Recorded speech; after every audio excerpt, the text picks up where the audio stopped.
বর্ষা জাঁকিয়ে না আসতেই শহরে বাড়ছে ডেঙ্গি ম্যালেরিয়ার প্রকোপ। চলতি বছরে এখনো পর্যন্ত রাজ্যে ডেঙ্গি আক্রান্তের সংখ্যা 441।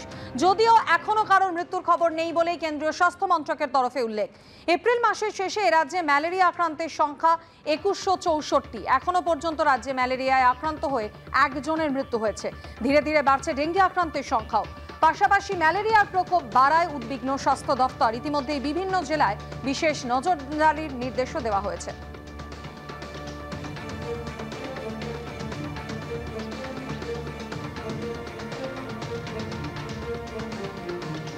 ম্যালেরিয়া বেশি, ম্যালেরিয়া মানুষের অসুস্থতা তুলনামূলকভাবে বেশি বোধ করেন।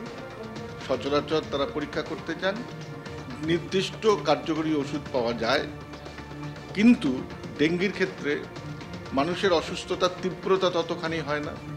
অনেক ডেঙ্গু আক্রান্ত মানুষ অলমোস্ট স্বাভাবিক জীবনযাপন করেন, অনেকে পরীক্ষা করান না, আবার পরীক্ষা করলেও তার রিপোর্ট করেন না। প্যারাসিটামল জাতীয় ওষুধ খেয়ে জ্বর কমে গেলেই সুস্থ বোধ করলে তারা স্বাভাবিক জীবনে ফিরে আসেন। বিশেষ করে প্রথম সংক্রমণের ক্ষেত্রে এটা প্রায়শই লক্ষ্য করা যায়। ম্যালেরিয়ার ক্ষেত্রে কিন্তু প্রথম, দ্বিতীয় বা পরবর্তী কোনো সংক্রমণের গল্প নেই। তাই ম্যালেরিয়ার মানুষ চিকিৎসালয়ে যাবেন, রোগ নির্ণয় করার চেষ্টা করবেন এবং প্রয়োজনীয় কার্যকরী ওষুধ খান। সেই কারণেই ম্যালেরিয়ার রিপোর্টটা অনেক সহজেই পাওয়া যায় তুলনামূলকভাবে ডেঙ্গির। অন্যদিকে সুপ্রিম কোর্টে পিছিয়ে গেল 26,000 চাকরি বাতিল মামলার শুনানি। 3 সপ্তাহ পর ফের মামলা উঠবে সর্বোচ্চ আদালতে।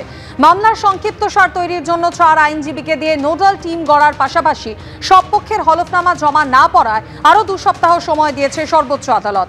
এর আগে কলকাতা হাইকোর্ট চাকরি বাতিল করলেও বহাল রাখে সর্বোচ্চ আদালত। এসএসসিকে যোগ্য অযোগ্যদের চিহ্নিত করে তালিকা তৈরির নির্দেশ দিয়েছিল সুপ্রিম কোর্ট। সুপ্রিম কোর্টে আজ ছিল 26,000 চাকরি বাতিল মামলার শুনানি, আর সেই শুনানি পিছিয়ে গেল। 3 সপ্তাহ পর এই মামলা ফের উঠবে সর্বোচ্চ আদালতে। মামলার সংক্ষিপ্তসার তৈরির জন্য 4 আইনজীবীকে দিয়ে নোডাল টিম গড়ার পাশাপাশি সব পক্ষের হলফনামা জমা না পড়ায় আরও 2 সপ্তাহ সময় দিয়েছে সুপ্রিম কোর্ট। এর আগে আপনারা জানেন কলকাতা হাইকোর্ট চাকরি বাতিল করেছিল 25,753 জনের। যদিও সর্বোচ্চ আদালত 16 জুলাই অর্থাৎ আজ পর্যন্ত সেই চাকরি বহাল রাখে। এসএসসিকে এর পাশাপাশি যোগ্য অযোগ্যদের চিহ্নিত করে তালিকা তৈরির নির্দেশও দিয়েছিল সুপ্রিম কোর্ট, আর সেই মামলার শুনানি আরও 3 সপ্তাহ পিছিয়ে গেল।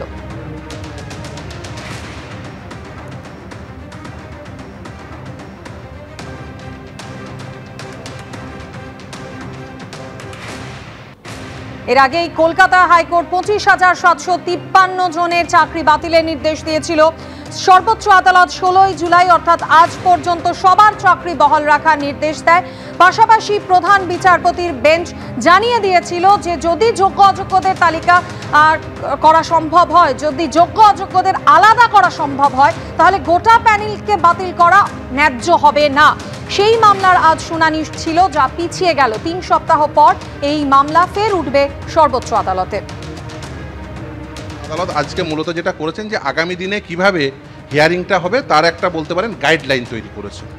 আদালত যেমন বলেছে school service commission, West Bengal board of secondary education, writ petitioner, affected party, CBI, সেই সমস্ত কাউন্সিলকে অ্যাপিয়ার করে তারা তাদের আর্গুমেন্ট রাখবে। এছাড়াও 4 জন অ্যাডভোকেট অন রেকর্ডকে বলেছেন, যেমন আমাদের পক্ষ থেকে শেখর কুমার আছেন অ্যাডভোকেট অন রেকর্ড, স্টেটের পক্ষ থেকে আস্থা শর্মা অ্যাডভোকেট অন রেকর্ড। তাদের বলেছেন 4 জনকে বসে একটা কম্পাইলেশন তৈরি করতে এবং একটা লিস্ট অফ ডেট তৈরি করলে কি হবে, সুবিধা হবে মামলাটি অ্যাট এ গ্লান্স যে বিষয়টা কি কি ঘটেছে সেটা জানতে সবথেকে বেশি সুবিধা হবে। পরবর্তী শুনানির জন্য আসবে 6 August. In the meanwhile 2 সপ্তাহের মধ্যে আমাদের যদি কোনো বক্তব্য থাকে এসএলপির এগেনস্টে, তাহলে আমরা সেই বক্তব্য এভিডেভিট আকারে পেশ করব, এবং যদি না করি তাহলে তারপরে আর নতুন করে ফার্দার এভিডেভিট দিতে পারবো না। কিন্তু একটা কথা আমাদের বলাই আছে, কারণ আমরা আমাদের মামলাতে অলরেডি এই যে সমস্ত ডকুমেন্ট প্রয়োজন, এবং কলকাতা হাইকোর্টে বিভিন্ন এভিডেভিট, স্কুল সার্ভিস কমিশনের এভিডেভিট, বোর্ডের এভিডেভিট, সিবিআইয়ের রিপোর্ট, এসএসসির রিপোর্ট, এই সমস্ত কিছু আমরা আদালতে অলরেডি কম্পাইলেশন আকারে অলরেডি জমা দিয়েছি।